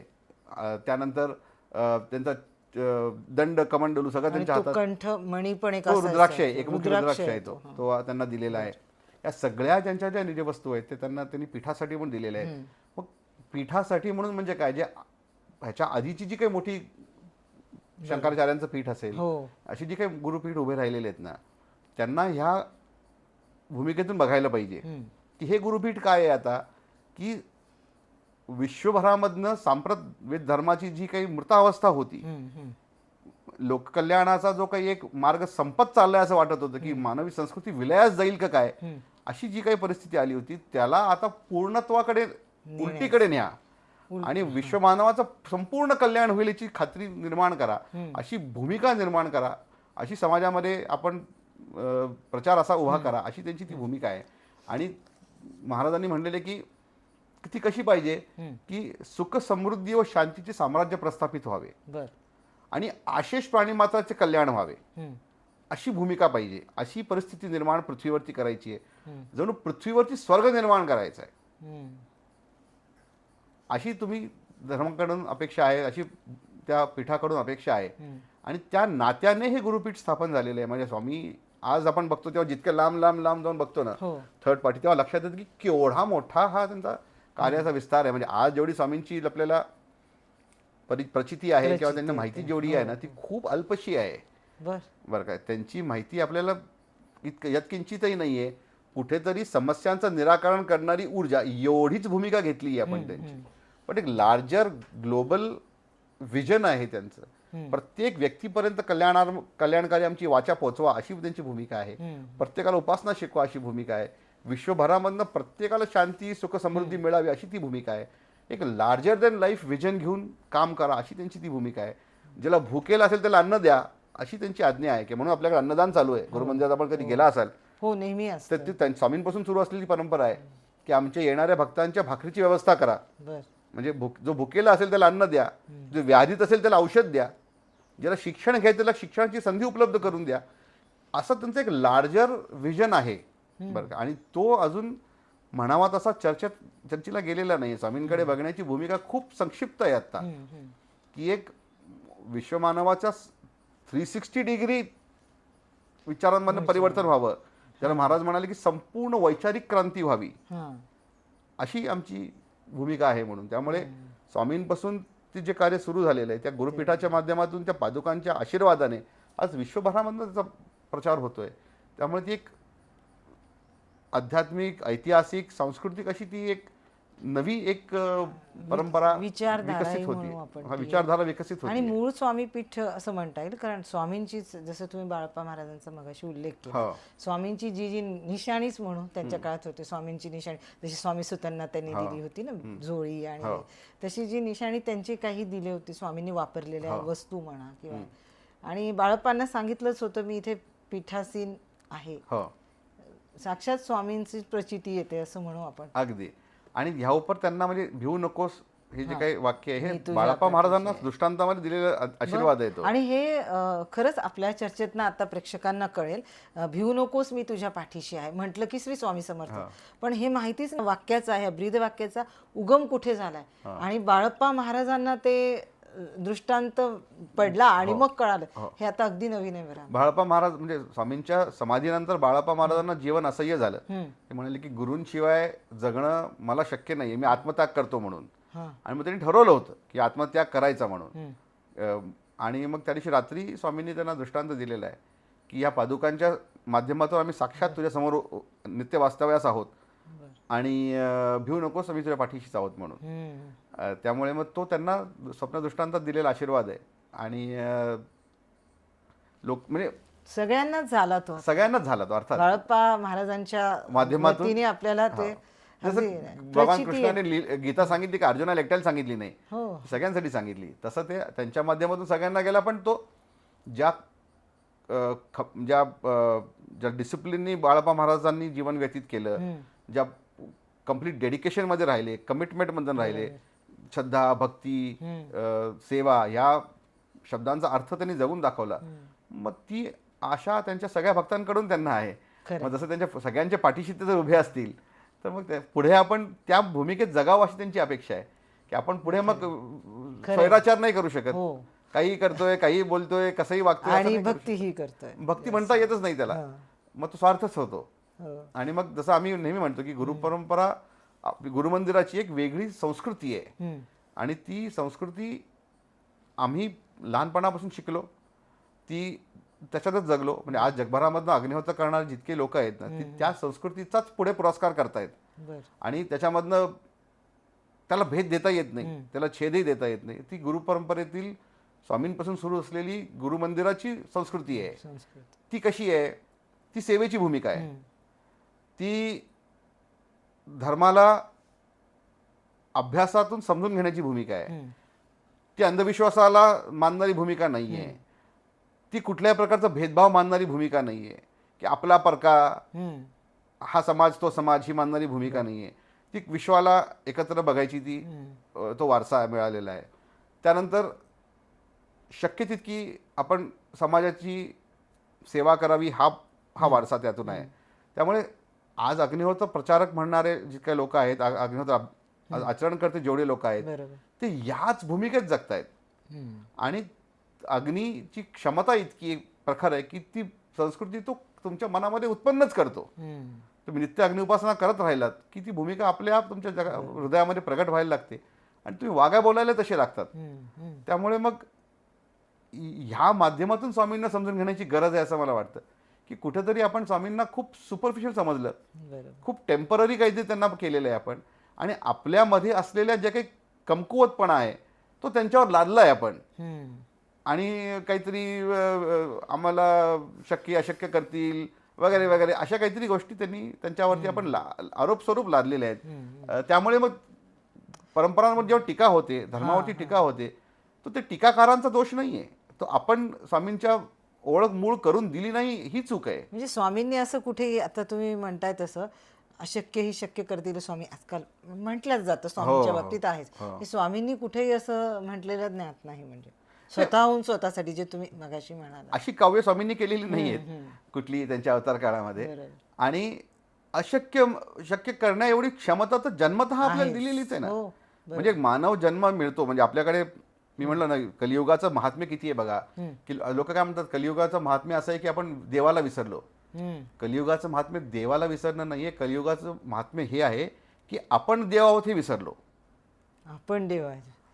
बरं का. आपल्याला जेव्हा स्वतःची विस्मृती झाली, आपण स्वतःला दीन दुबळे समजायला लागलो, आपल्याला कोणतरी अशक्य शक्य करून देण्याची गरज पडणार आहे असं समजायला लागलो, ती कलियुगाचं महात्म्य आहे की आपण अहम ब्रह्मास्मी मानणारी भूमिका आमची. बरं का. ती कुठे आपण नमस्कार करतोय, नारळ काय फोडतोय, घाबरलेलो काय आहोत, पत्रिका काय करतोय, आणि कोहम कोहम असं सोहम मानणारी भूमिका ते आमची. कोहम झालं. कोण आहे मी हेच आपल्याला विसरून गेलो आपण सोहम आहोत, अहम ब्रह्म आहोत समजा. ही मूळ वैदिक भूमिका, ही सनातनाची भूमिका, ही भारताची भूमिका, ही अध्यात्माची भूमिका, हाच धर्म, हे विसरून गेलो. आणि त्याची आपल्याला स्मृती करून द्यायला स्वामी आलेत. बरं का. त्यामुळे ते अशक्य काय करतात, पहिलं शक्य ते हेच करतायत की तू ब्रह्म आहेस बाबा, ते आठव. आणि सगळ्या ज्या काही आपण क्षमता म्हणतो, सामर्थ्य म्हणतो, ते घेऊन जन्माला आलेलं आहे. बरं का. म्हणजे आमच्याकडे बाबा मला नेहमी म्हणायचे की ते स्वामी असं म्हणत असतील की तुम्ही आम्हाला समर्थ म्हणताय पण स्वतःला असमर्थ का म्हणताय. बरोबर. मग समर्थाचे शिष्य असमर्थ कसे. खरंच प्रश्नच आहे तो. मग समर्थाचे शिष्य समर्थच असले पाहिजे. त्यामुळे मग स्वामींचे शिष्य म्हणल्यानंतर आपण घाबरलेले, दीन दुबळे, काहीतरी हात दाखव, कुंडली दाखव, असं नाही करू शकत. बरं का. आज तुम्ही मला म्हणलात तर कसं काही दिसत नाही. बरं का. त्यामुळे अशा शास्त्राच्या जागी असतं. पण स्वामींचा भक्त म्हणल्यानंतर आत्मविश्वास प्रगल्भ पाहिजे. आपल्या मनगटीच्या ताकदीवरती अगम दुर्दम्य साहस आपलं असलं पाहिजे, विश्वास असला पाहिजे आपल्यावरती. आणि या स्वतःचं जीवन, स्वतःच्या परिवाराचं जीवन तर मी उभा करेनच सगळं, पण समाजाचं देखील कल्याण करीन. इतकं जीवन आम्हाला स्वामींनी द्यावं, इतकी क्षमता आम्हाला द्यावी, इतकं सामर्थ्य द्यावं, असा मागणारा तो व्यक्ती जो आहे तो समर्थ शिष्य आहे. समर्थ शिष्य. अगदी खूप सुंदर व्याख्या केली. आणि सोहम जे आता मगाशी तुम्हाला सोहमचं रूप जाणणार, हा सोहम म्हणजे ज्ञात ज्याला झाला तो हा, स्वामी मग भक्त त्याच्या होय. स्वामींसारख्या एवढ्या मोठ्या विभूतीकडनं मला प्रमोशन द्या म्हणणं म्हणजे एखाद्या मोठ्या राष्ट्रपतीला मला आजचं जेवण द्या म्हणल्यासारखं आहे. खरंय. की तुम्ही एखाद्या राष्ट्रपती समोर जाऊन उभा राहिला तर आजचं संध्याकाळचं जेवण द्या म्हणून मागणार आहात का? नाही, काहीतरी मोठं मागाल ना मागताना. अगदी. तसं स्वामींसारख्या एखाद्या इतक्या मोठ्या विभूतीसमोर आपण बसलेलो आहे, त्यांचं शिष्यत्व आपण ग्रहण करतोय, त्यांच्या पदकमलापाशी बसून अशक्य काय मागाल की मला ती माझी ती विस्मृती घालवा हा, आणि ऊर्जा आणि सोहमाचा अनुभव द्या. हा. बरं का, हा खरा त्यांचा भक्त हे मागेल. हो. आणि मग स्वामी काय महाराज खूप छान म्हणतात. महाराज म्हणतात की इथे येणारे लोक सगळे स्वतःसाठी आलेले आहेत, आमच्यासाठी कोणी आलेलं नाहीये म्हणून. खरंय. जो आमच्यासाठी येतो ना तो आमचा शिष्य. मग आज तुम्ही त्यांच्या दरबारी आला असाल तर स्वतःचा काहीतरी मागणं मागायला आलाय. ती भूमिका त्यांना अपेक्षित नाहीये. तुम्ही आमच्याकडनं काही लार्जर काहीतरी करायला या, की आपल्याला अपेक्षित आहे ना की समाजाचं कल्याण व्हावं, प्रत्येक व्यक्तीचं कल्याण व्हावं, त्याच्यासाठी मी काय करू सांगा, मी आलोय. हा जो मागायला येतो तो आमचा शिष्य. आणि आता गुरु शिष्य परंपरेबद्दलही थोडक्यात हा संवाद तसाच चाललेला आहे. पण भक्त आणि शिष्य ह्यातला फरक आता आपल्याला हे करता येईल. जसं तुम्ही उदाहरण दिलंय की जो मागायला येतो तो माझा शिष्य नाही, म्हणजे जे संसारी मागणं म्हणून संसारिक संसारीच मागणं कसं आहे, ईश्वर आपल्या आईसारखं आहे. आपली आई आपल्याला कधीही दुःखात बघू शकत नाही, कुठलीही आई. बरं का, आपल्या मुलाला, आपल्या लेकराला, मुलगा मुलगी कोणालाही दुःखात कधी बघू शकत नाहीत. एका आईची इच्छा काय असते, आपल्या बाळाने जे काही मागितलंय ना ते पटकन काढून त्याला द्यावं. की आपल्या बाळाने समजा काहीतरी एखादं खेळणं मागितलं त्याला कसं मिळेल याचा प्रयत्न करावा, किंवा आपल्या बाळाला भूक लागली असेल तर त्याला अन्न द्यावं, किंवा आपल्या बाळाला अमुक हवं आहे ते लगेच कसं द्यावं, अशी प्रत्येक आईची इच्छा असते. महाराज खूप छान म्हणतात. महाराज म्हणतात की पण त्या बाळाने पलटून आईला म्हणलं काही मला विष दे, तर आई देईल का? कधी कुठली आई देईल? की माझा बाळ हट्ट करतोय मला विष पाज म्हणून, तर कुठली आई प्रेमापोटी बाळाला विष देईल? तर म्हणा की स्वामींना तुमच्या जीवनात काय चाललंय माहित नाही असं आहे का? त्यांना माहिती आहे, पण काही गोष्टी घडाव्या लागतात, ही त्यांची इच्छा आहे. त्यामुळे तुम्ही जर त्यातून काहीतरी तिसरंच मागत असाल बरं का, तर ते म्हणतात अरे राजा थांब, मी आहे, मी करतोय सगळं व्यवस्थित, जरा थोडंसं धैर्य दाखव, मी करतोय सगळं व्यवस्थित. तुझी भूमिका मात्र बदलू नकोस, धैर्य सोडू नकोस, साहस सोडू नकोस, प्रयत्न सोडू नकोस, आणि भक्ती सोडू नकोस, विश्वास सोडू नकोस. हे तू धरून ठेव, बाकी सगळं मी करतो, काळजी करू नकोस. पण तेवढंही आपल्याला जर धैर्य नसेल आणि आपण घाबरून कष्टी झालो असू, तर मूळ आपली आपण भूमिका विसरलेलो आहे, चुकलेलो आहे, ह्याचीच स्मृती करून द्यायला स्वामी अक्कलकोटी आलेले आहेत. हे लक्षात असायला पाहिजे. आपण उपासना करायला पाहिजे, आपण नित्य अग्निहोत्र करायला पाहिजे, आपण इदवनम म्हणायला पाहिजे, सकाळ संध्याकाळ अग्नीला आहुती समर्पित करायला पाहिजे. अग्नी जो भूमिका देतो तो अक्षय भूमिका असते, ती कधी मिटवता येत नाही. कारण अग्नी हा ऊर्ध्वगामी आहे.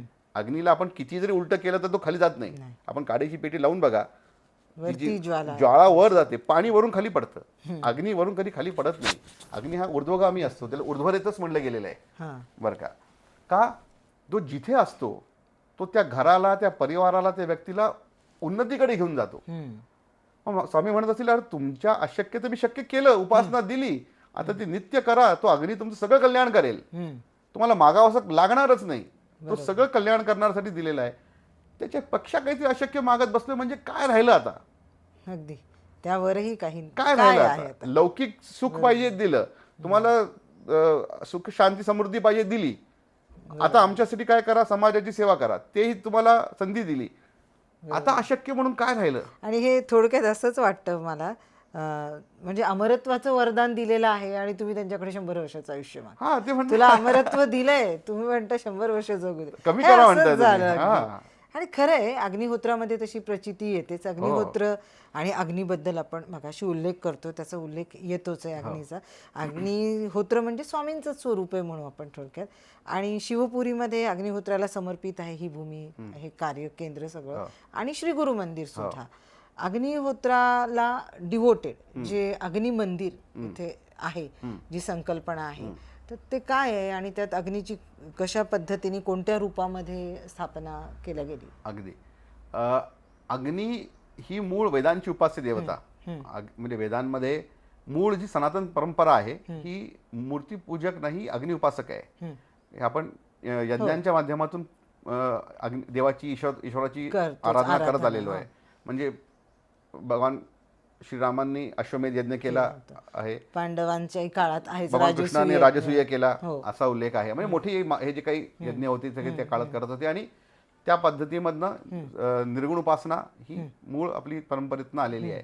ती दत्तोपासना पण आहे आणि दत्त संप्रदाय जेवढे आहेत ते सगळ्यांमधनं अग्नीची उपासना नित्य आलेली आहे. मग अक्कलकोटला जेव्हा स्वामी आले तेव्हा त्यांनी पहिल्यांदा चिलीम बाहेर दाखवली असा उल्लेख आहे की त्या चिलिमीतनं अग्नी प्रगट, मग तो अग्नीच प्रगट केला आहे त्यांनी. हो. ती विजलेली चिलीम अग्नी दिव्य अग्नीने परत त्यांनी त्यात केलेलं आहे. इथे त्यांनी शिवलिंगावर यज्ञ केला म्हणून घटना आहे, ती देखील अग्नीचं दाखवतं. आणि तो दिव्य अग्नी श्री गजानन महाराजांसमोर गुरुमंदिरात पहिल्यांदा प्रगट झाला.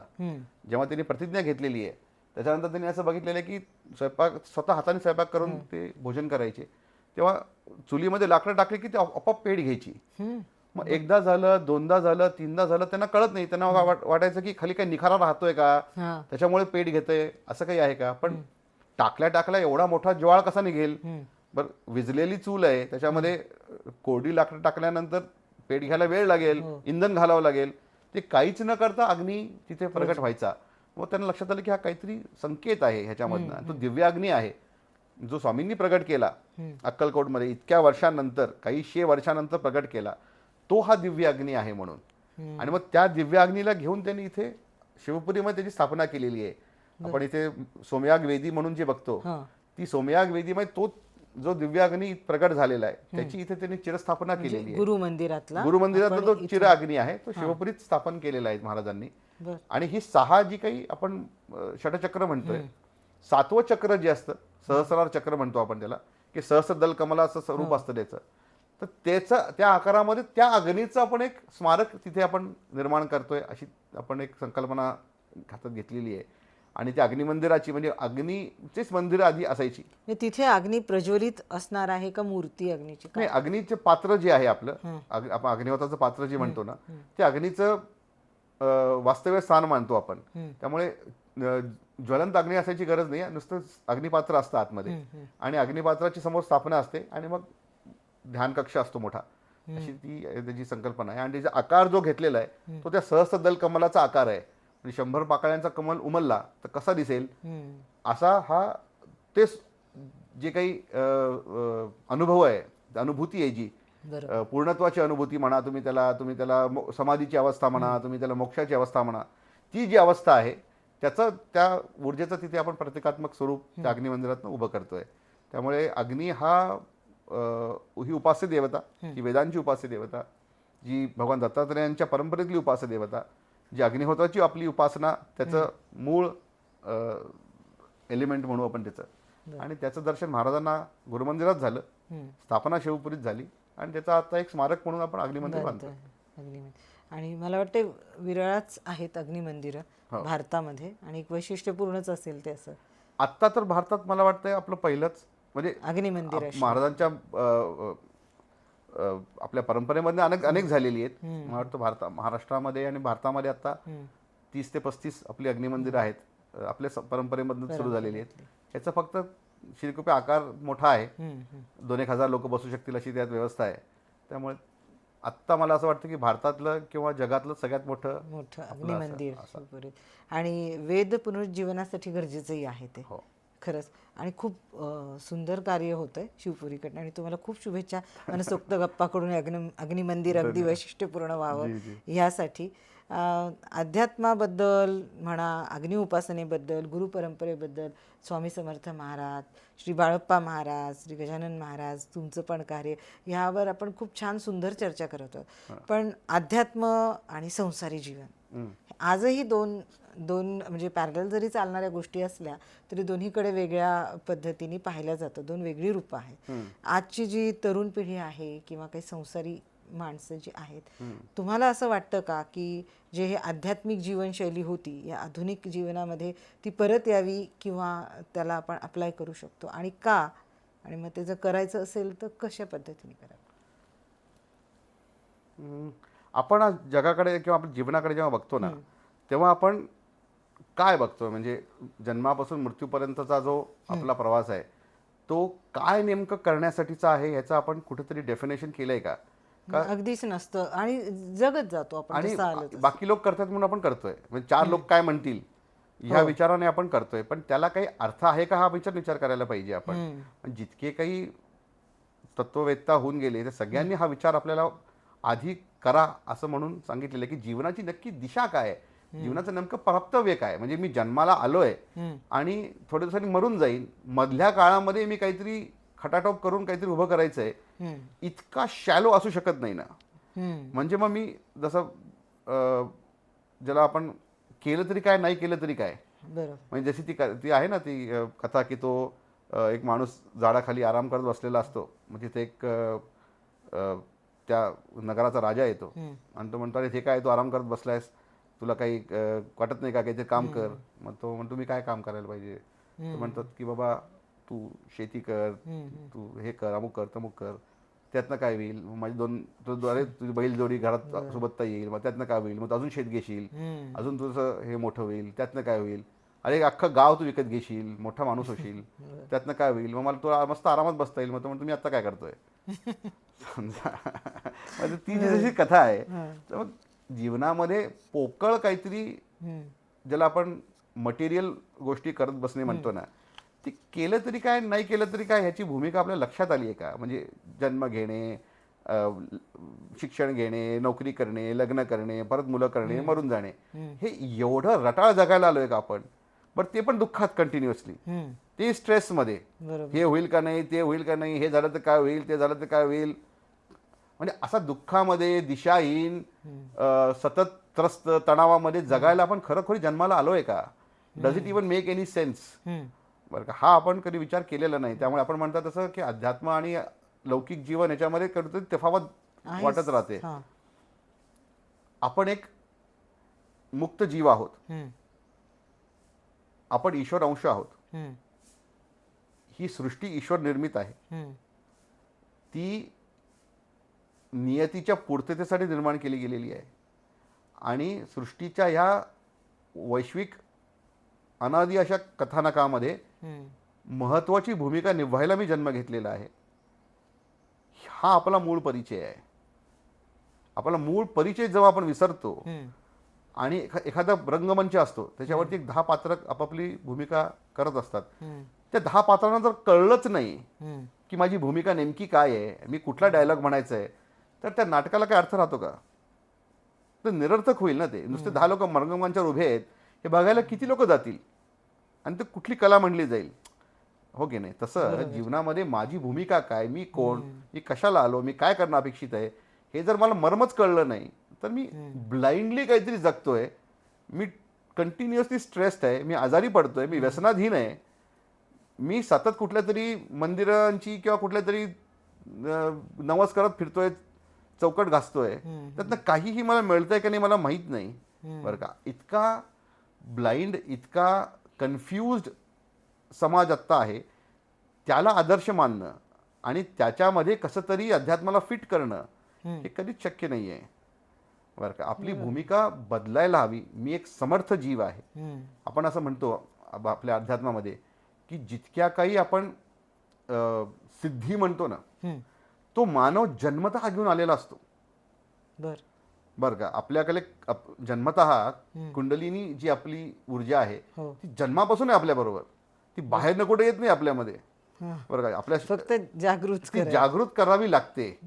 बरं का, आणि माझी भूमिका मला लक्षात आली नाही, माझ्यातली ऊर्जा मला लक्षात आली नाही, माझ्यातलं काय म्हणतात त्याला लिमिटलेस पोटेन्शियल जर लक्षातच आलं नाही, माझ्यामध्ये सामर्थ्य किती आहे याचं मला स्मरणच झालं नाही, तर मी कुठला जीवनाचा ढांचा उभा केला ज्याचं मी खूप प्रोटेक्शन करायला पाहिजे. काही एक अर्धवट हॅप हजार्ड काहीतरी ॲडहॉक मी काहीतरी उभं केलंय, त्याला मी संसार म्हणतोय. आणि त्याच्यामध्ये मला काहीतरी मिळावं मग अशक्यही शक्य करा वगैरे म्हणून मागण्या करत फिरतोय. हे किती ब्लाइंड जगतोय असं नाहीये का? बरोबर, बरं का? अर्थहीन आहे. अर्थहीन होतंय ते सगळं.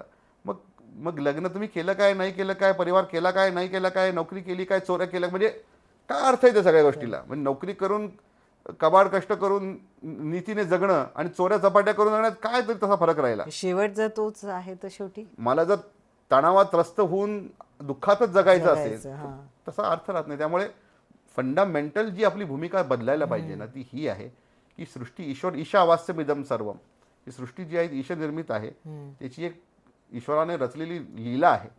त्या लीलेच्या पूर्ततेसाठी माझा जन्म झालेला आहे. मी एक ईश्वर अंश आहे. मी ईश्वराचा एक अत्यंत प्रिय असा घटक आहे. मी रिकामा, तुच्छ, दुर्बल असं बिलकुलच नाही आहे. मी एक अत्यंत ऊर्जावान, सक्षम, सामर्थ्यवान जीव आहे आणि माझ्या हातून काहीतरी सत्कर्म घडावं म्हणून मला जन्म दिलेला आहे. म्हणून मला गुरु भेटतील, मला उपासना सांगतील आणि जे लोक माझा परिवार म्हणून माझ्या आसपास उभे आहेत त्यांची काळजी घेणं मी अपेक्षित आहे म्हणून व्यवहार करतोय. बरं का? समाजाचं काहीतरी देणं लागतो. मी ज्या आईने जन्म दिला तिचं काहीतरी देणं लागतो. ज्या वडिलांनी प्रेम दिलं त्यांचं देणं लागतो. भाऊ बहिणी असतात त्यांचं देणं लागतो. जी व्यक्ती जीवनामध्ये पती पत्नी म्हणून येते त्यांचं काहीतरी देणं लागतो. या सगळ्यांचं मी काहीतरी देणं लागतो म्हणून त्यांची मी काळजी घेतोय, म्हणून परिवार म्हणून जगतोय, म्हणून मी एक सामाजिक जीव म्हणून जगतोय. या समाजाचं कल्याण व्हावं, इथल्या बाकीचे काही जीव आहेत त्यांचं रक्षण करायसाठी मी आलोय. ही जर भूमिकाच नसेल तर दोघांचे अर्थ कळणार नाही. आपण म्हणाला तर संसार आणि अध्यात्म हे कधीच एकत्र करता येणार नाही.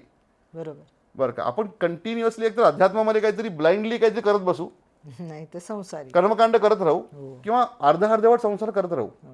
कोणताही अतिच म्हणजे काहीच करता येणार नाही. Level बॅलन्स नाहीच करावा लागणार आहे त्याचा.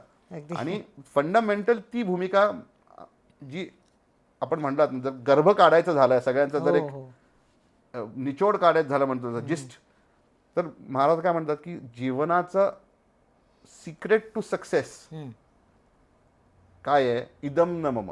एकदम ना मामा, खरे, तो जर भाव पक्का झाला हृदयामध्ये तर यशाची शिखरं गाठता येतील. वा, खरे, आणि ते गाठण्यासाठी तुम्हाला कोणीही पाठीशी उभं राहण्याची गरज राहणार नाही. तुम्ही पाठीशी आहात म्हणूनच जन्माला घेतलेलं आहे. बरं का? त्यामुळे तुम्हाला काहीतरी अशक्य होईल आणि ते शक्य करेल ह्याचीही गरज नाही.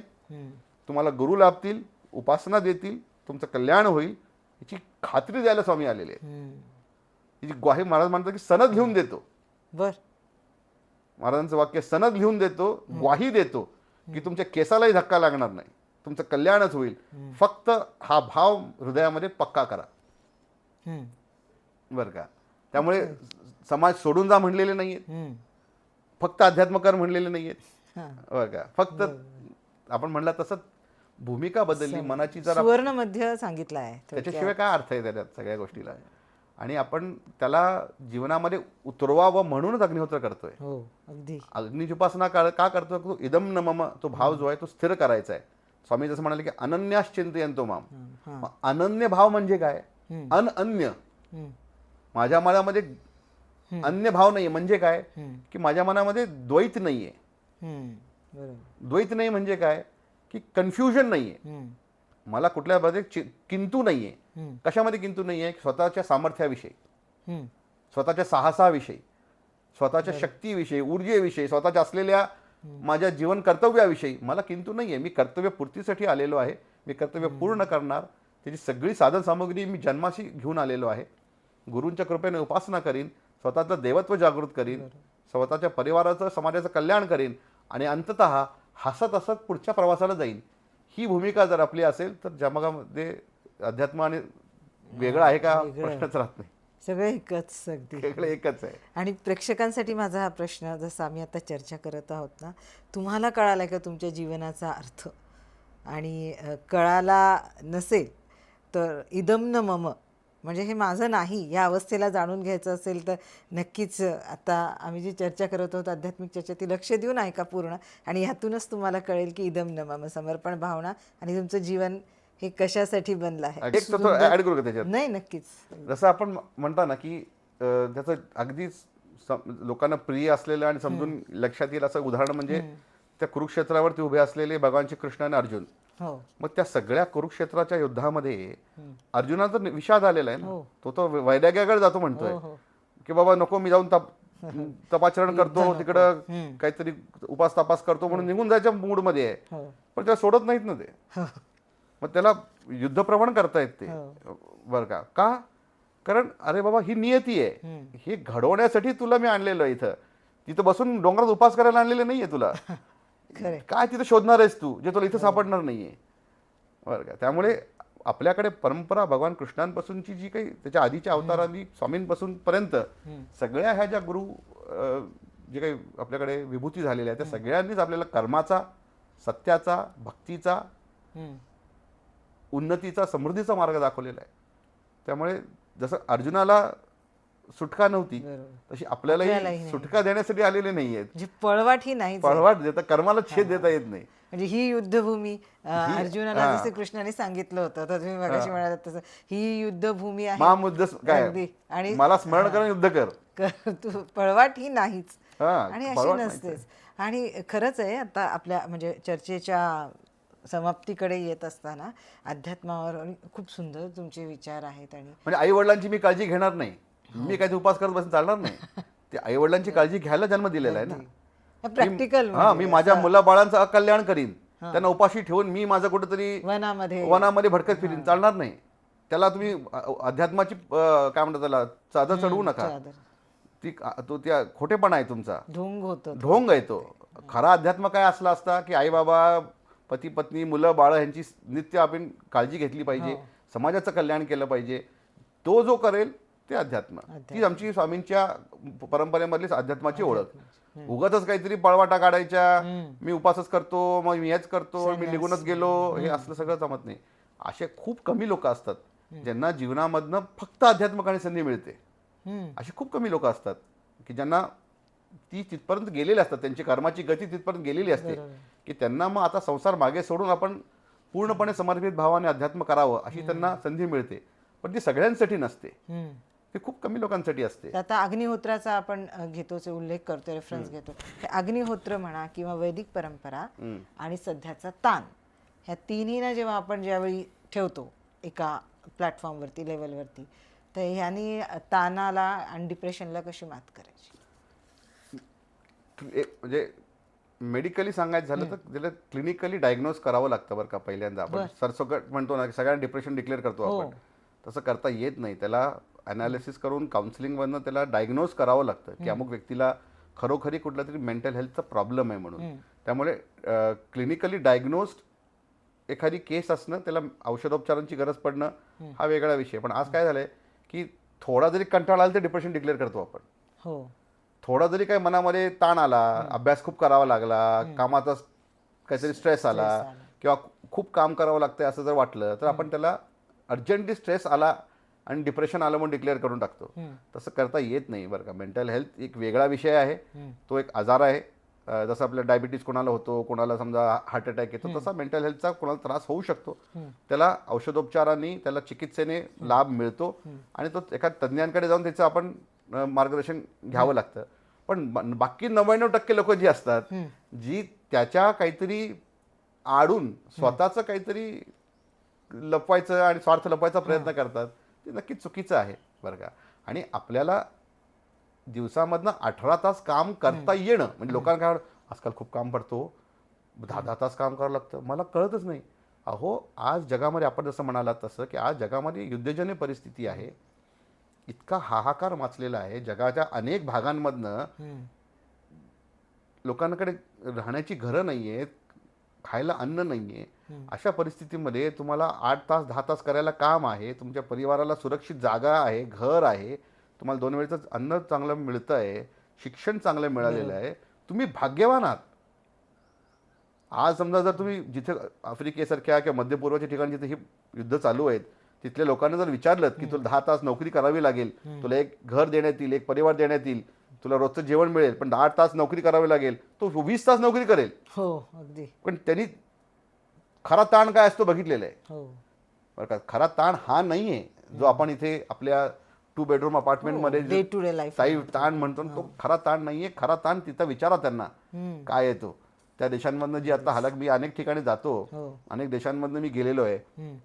जिथे संध्याकाळी 5 नंतर 6 नंतर घरं लॉक करून आत बसावं लागतं. हम्म. म्हणजे एस्पेशली साऊथ ईस्ट म्हणजे साऊथ अमेरिकेतली जी काही देशांमध्ये जर आपण कधी बघितलं, विचारलं त्यांना, खूप क्राईमची म्हणा वगैरे भयानक परिस्थिती आहे. फार काही अनेक छोट्या छोट्या गावांमधनं मी आणि स्वातंत्र्य नाहीये, व्यक्ती स्वातंत्र्य फार ते आहे. आज ज्या काही जगाचा भाग आहे, जिथे कुठे आपल्याला आनंदाने, प्रेमाने, परिवाराबरोबर 2 घास खाऊन राहता येत असेल, हो. त्या लोकांनी कमीत कमी ताण म्हणू नये. हम्म. खरंय. बरं का, जर व्याधी असेल तर त्याचे औषधोपचार नक्कीच करावा, पण उगाचच मला 10 तास नोकरी करावी लागते. अरे यू शुड बी हॅपी. नाही तर तुम्ही करणार काय घरी बसून? 24 तासामध्ये महाराज म्हणायचे आम्हाला की 24 तासापैकी 18 तास जर तुम्ही बिझी नसाल, तो दिवस तुमचा वाया गेला असं समजा. खरंय.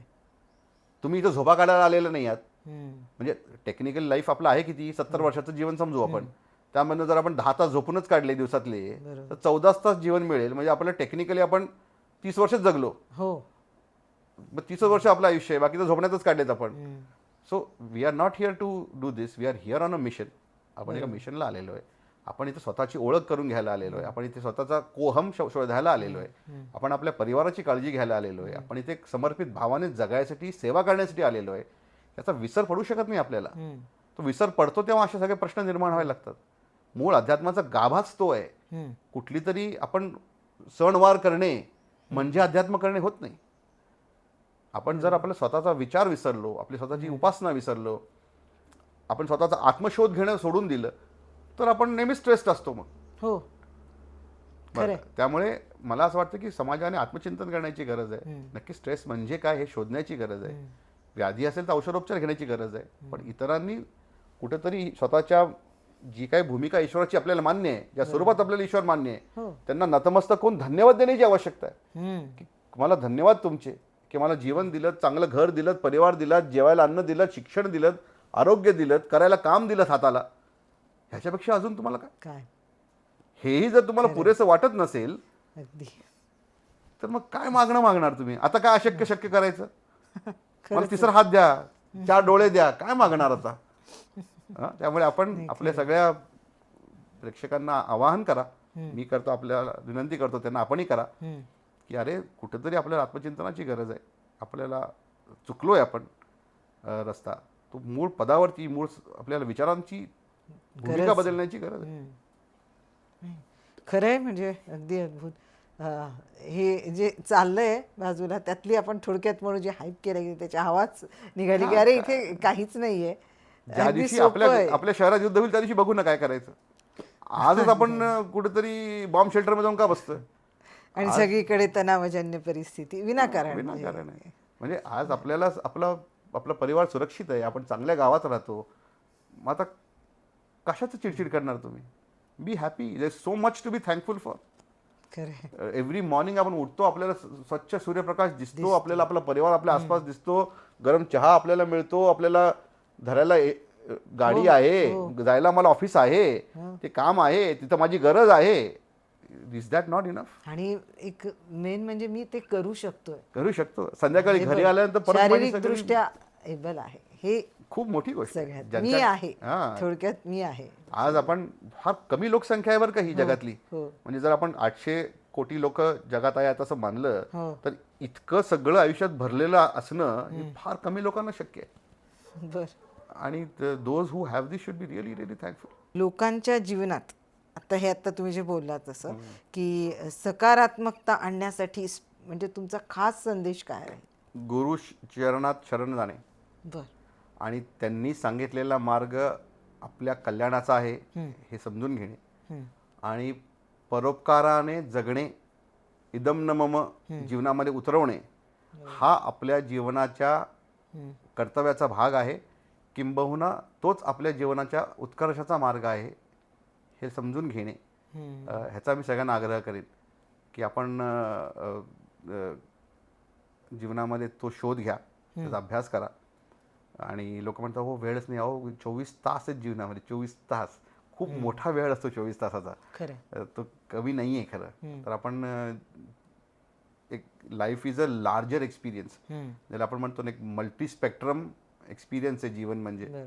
आणि तो मल्टी स्पेक्ट्रम आहे, मल्टी कलर आहे, it's beautiful, it's vibrant, colourful, आणि मिनिंगफुल. डीपली मिनिंगफुल, आणि खरोखरीच a beautiful journey to be alive, to have somebody in your life, to love somebody, to cherish somebody, to hold somebody. It is a big blessing. आणि आपण please त्याच्याकडे सकारात्मकतेने बघा. You have a lot to be thankful for. आणि अजूनही मिळेल त्याची काळजी करू नका. ज्याने इतकं दिलं तो बाकीही देईल. हो.